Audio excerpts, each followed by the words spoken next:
Kita lanjutkan perbincangan kita petang hari ini, saudara. Saya ingin ke Mas Eno dulu. Mas Eno, sebenarnya kalau kita bicara suara akar rumput nih ya, bukan elit dari partai. Kemana sih suaranya, bagaimana sih sebenarnya suara akar rumput ini terhadap Jokowi ataupun keluarganya atau Bobi misalnya pada khususnya di sana? Ya tentu nanti kalau bicara penentuan final, pasti ada mekanisme bertahap secara berjenjang yang akan dilakukan oleh partai. Tetapi kan kemudian usulan untuk tidak menerima Mas Bobi di Sumatera Utara itu kan bukan berasal dari DPP sebenarnya. Tapi pertama berawal dari kawan-kawan pengurus partai di Sumatera Utara. Yang artinya yang setiap selama 5 tahun terakhir artinya memiliki komunikasi yang terjalin dengan Mas Bobi sebagai wali kota yang Medan yang diusung oleh PDI Perjuangan. Artinya yang mengenali bagaimana dinamika politik, komunikasi politik selama ini dengan Mas Bobi. Itu ya kalau di kami mengenal ada konsep 3 pilar partai. Ada eksekutif, ada legislatif, ada juga struktural partai. Nah ini struktural partai yang menyampaikan kepada kami bahwa tidak ingin untuk menerima kembali pencalonan Mas Bobi. Jadi kami menganggap bahwa kemudian ya apa yang menjadi suara hati dari kawan-kawan di Sumatera Utara itu mencerminkan apa yang menjadi keinginan dari basis konstituen pemilih PDI Perjuangan di Sumatera Utara. Sejauh ini itu yang kami jadikan. Adakah peluang PDIP mengambil calon kemudian dari luar PDIP? Artinya Ya, bukan dengan kader? siapapun kami terbuka kok. Artinya pendaftaran kami buka untuk siapapun. Tentu kami berharap kami prioritaskan kader-kader berani untuk mendaftarkan diri dimanapun sebagai bagian dari regenerasi partai. Tetapi secara umum kan siapapun boleh mendaftar di pendaftaran calon kepala daerah PDI Perjuangan dimanapun. Tapi kecuali Mas Bobi. Kecuali Bobi Nasution. Kata pengurus di sana. Jadi semuanya boleh, yang lain boleh. Tidak ber-KTA PDI Perjuangan pun boleh. Oke, saya ke Mas Burhan. Mas Burhan, sebenarnya kalau kita melihat ya apa yang terjadi, dinamika yang muncul ini sebenarnya adakah peran Pak Jokowi di dalamnya atau bagaimana Mas Burhan? Ya, peran Pak Jokowi terutama berkaitan dengan konteks Pilpres 2024 kemarin yang menimbulkan luka terutama di kalangan elit PDI Perjuangan ya. Kalau di kalangan basis masa PDI Perjuangan kan kita melihat justru pendukung PDI Perjuangan yang bocor ke Pak Prabowo cukup besar ya. Jadi fenomena split ticket voting.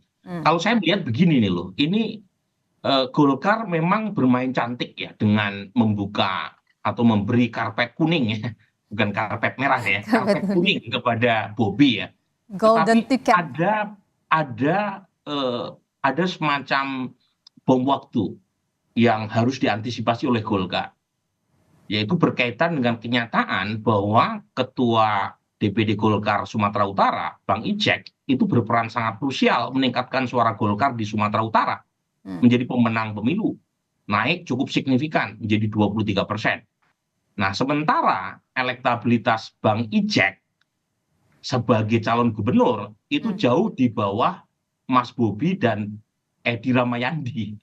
Jadi ada diskrepansi antara suara partai dengan elektabilitas personal. Nah, kalau misalnya yang mendapatkan tiket itu Mas Bobi, bukan Bang Ijek, pertanyaannya apakah Bang Ijek mau terima? Padahal Bang Ijek bagaimanapun sudah berkeringat untuk menaikkan suara Golkar di Sumatera Utara. Mas Burhan, ini hal yang sulit ini untuk dipecahkan. Yang ingin saya tanyakan juga di sini, Mas Burhan, Anda melihat Golkar yang kemudian memberi karpet kuning tadi kepada Bobi karena ada Pak Jokowinya di situ? Kalau itu kan spekulatif ya, bisa saja orang mengaitkan Mas Bobi sebagai menantu Presiden Jokowi. Tetapi secara objektif, Mas Bobi itu elektabilitasnya paling tinggi. Survei saya bulan Januari tanggal 17 sampai tanggal 25 Januari 2024, saya belum punya survei terbaru, tetapi survei dengan jumlah ribuan sampel saat itu, Bobi kisaran 31%. Itu objektifnya seperti itu. Apakah itu karena faktor Pak Jokowi atau tidak, masyarakat Sumatera Utara per hari ini masih memberikan preferensi elektoralnya ke Mas Bobi. Tetapi pertanyaan saya tadi itu penting untuk dijawab Golkar. Bagaimana dengan Bang Ijek yang sudah berjasa menaikkan suara Golkar di Sumatera Utara? Nah, kalau kemudian tanda kutip ya, kader itu terkesan dinomor 2-kan, Ini bagaimana? Karena bagaimanapun kalau perhitungannya objektif, Bang Ijek memang elektabilitasnya jauh di bawah Mas Oke, Bobi. Tetapi baik. ketua DPD Golkar dipegang sama beliau kan? Mas Burhan, kalau Anda juga melihat kedatangan Pak Jokowi kemarin sempat berhari-hari ada di Medan, Anda melihat itu berkaitan tidak sih dengan deal-dealan ini juga? Terus kemudian juga ada isu Jokowi ke Golkar. Apakah ini memang Jokowi sedang membuat atau menciptakan dirinya untuk memanfaatkan Golkar untuk kepentingan politiknya? Kalau spekulasi kan orang boleh bertafsir ke sana kemari ya Nilo ya. Tetapi lagi-lagi kalau mau meyakinkan elit Golkar, kenapa harus di Medan? Karena keputusan terkait dengan nominasi calon kepala daerah, terutama di Golkar itu ada di Jakarta, bukan di Oke, Medan. Gitu. oke, baik. Jadi orang boleh menafsirkan bahwa 5 hari Pak Jokowi di Medan dalam rangka memuluskan Bobi, tetapi kalau misalnya berkaitan dengan nominasi, itu kan tinggal ketemu sama Pak Erlangga saja di Jakarta. Ketemu sama Bung Erwin aja di Jakarta. Nggak perlu jauh-jauh ke Medan kan? Ya, kalau misalnya Anda menyebut tadi ada ketua DPD Golkar juga ya spekulasi sekali lagi itu muncul. Tapi saya ingin tanyakan itu ke Bung Erwin dulu. Bung Erwin, bagaimana itu Golkar memetakan ini ketika Pak Erlangga sudah menyebut nama Bobi, tapi kemudian kan Mas Burhan juga tadi menyebut ada ketua DPD Sumatera Utara juga yang memiliki peran besar. Bagaimana itu sebenarnya Golkar ini arahnya? Ya sekarang ini semuanya diberikan untuk bekerja dulu karena pendaftaran pilkada itu baru Agustus ya, dan sedangkan pilkada sendiri itu kan November, masih panjang. Jadi saya kira apa saja bisa terjadi dan kita harus mengapresiasi Golkar di Sumatera Utara yang sudah memenangkan pilkada pileg ya provinsi dan juga pileg nasional. Suara Golkar naik di sana, bahkan juga di sana keuntungan Golkar adalah karena Golkar bisa mencalonkan sendiri pasangannya tanpa harus berkoalisi dengan partai lain.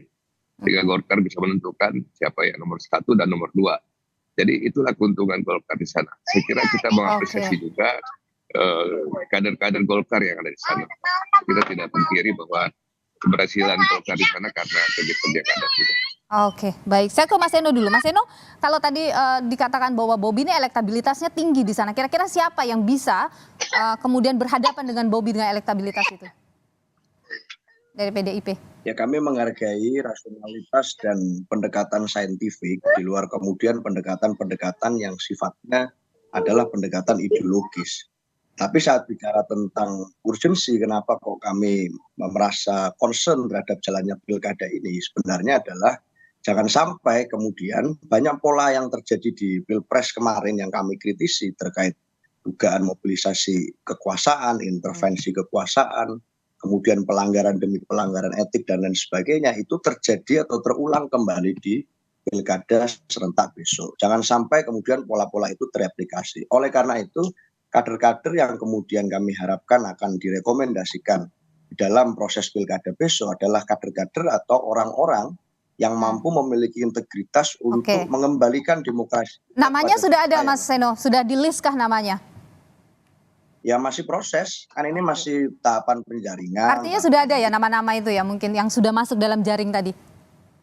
Tentu belum semuanya ya, tapi nanti tentu akan dengan berjalannya waktu kita akan lakukan seleksi. Masih panjang, Mbak. Kita masih menunggu secara nasional juga ada keputusan MK yang kita tunggu. Jadi setelah itu mungkin nanti seluruhnya akan fokus kepada persiapan pilkada secara serentak. Oke, Mas Burhan, PDIP dan Golkar head to head gitu misalnya ya, kalau kita lihat nanti ke depannya, bagaimana itu kira-kira peluangnya?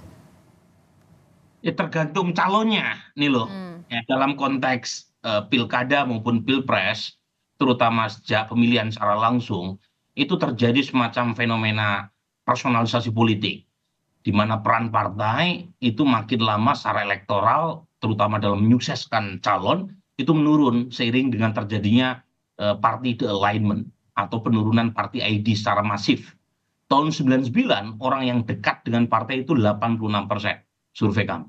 Tetapi terakhir mereka yang merasa dekat dengan partai, pemilih ideologis, itu tinggal 12%. Artinya penurunan terjadi secara masif. Dan ini yang membuat figur yang secara personal populer itu kadang-kadang punya efek elektoral lebih tinggi ketimbang peran partai. Nah ini jadi tergantung calon yang diusung oleh Oke. PDI Perjuangan maupun Golkar. Apakah Oke. calon tadi itu punya daya ungkit secara elektoral secara baik atau tidak. Oke. Nah itu yang kadang-kala lebih menentukan, bukan Oke. kadang-kala, sering menentukan peta elektoral. Oke, jadi nasional dengan daerah itu hampir sama sebenarnya petanya ya? Mirip banget, ya. Sama. Jadi kebetulan saya sudah melakukan studi opini publik sejak tahun 99, polanya terutama sejak proporsional terbuka diperkenalkan tahun 2009, personalisasi politik itu terjadi secara masif. Saya pribadi berharap peran partai itu diperkuat karena Oke. kita memerlukan partai ideologis sehingga orang memilih berdasarkan isu programatik. Oke. Tetapi desain institusi kita membuat orang memilih berdasarkan popularitas tokoh. Oke, jadi memang popularitas yang utama. Tapi Mas Burhan, kalau kita bicara Sumatera Utara, seberapa besar itu sebenarnya pengaruhnya ke nasional? Besar ya, Sumatera Utara itu provinsi terpadat keempat setelah Jawa Barat, Jawa Timur, dan Jawa Tengah. Barometer Indonesia terutama di bagian barat itu adalah Sumatera Utara. Jadi penting Sumatera Utara dimenangkan oleh partainya Mas Seno atau partainya Bang Erwin atau partai siapapun. Karena ini menjadi semacam boosting ya secara elektoral untuk meningkatkan kepercayaan diri terutama pasca Pileg dan Pilpres. Penting buat PDI Perjuangan terutama untuk mengembalikan kepercayaan diri pasca kekalahan Pilpres ya. Dengan asumsi MK menolak petitum yang diajukan oleh Paslon 03. Oke. Penting juga buat Golkar untuk meningkatkan semangat yang sudah terlanjur menggebu-gebu pasca kenaikan suara di Pileg 2024. Jadi ini penting buat semuanya. Oke. Dan salah satu ukurannya adalah pilkada. Oke, kalau PDIP seberapa krusial ini Mas Seno, Sumatera Utara ini untuk dimenangkan? Ya seperti yang saya sampaikan tadi Mbak, bahwa hari ini concern kita bukan hanya terhadap tentu kemenangan elektoral menjadi ukuran, tetapi kemenangan itu harus menjadi satu tarikan nafas dengan restorasi proses demokrasi kita. Kalau kemudian money politik kembali terjadi dengan gila-gilaan seperti yang disaksikan publik kemarin, atau mobilisasi bansos dilakukan kembali dengan cara-cara seperti itu, tentu tidak sehat untuk demokrasi kita. Pertanyaannya adalah masih butuh atau tidak kita dengan pemilu-pemiluan ini, atau cukup cari saja figur yang kira-kira dikehendaki oleh kekuasaan yang sedang berkuasa, kemudian ya sudah tunjuk aja secara langsung, tidak usah lagi kita merayakan kedaulatan rakyat melalui pemilu. Tapi kan artinya kalau kita tidak ingin itu terjadi, maka dalam pemilu besok, pilkada besok, kami ingin dengan begitu cermat menentukan tokoh-tokoh yang dapat merestorasi itu. Kalau tokoh-tokoh itu malah kemudian terafiliasi dengan apa yang menjadi concern kami dalam kritik kami terhadap pemilu kemarin, dan sebaiknya tidak usah berjuang dengan PDI Perjuangan. Saya kira prinsipnya sesimpel itu. Oke, ini terkait dengan Pak Jokowi begitu ya, Mas Seno ya?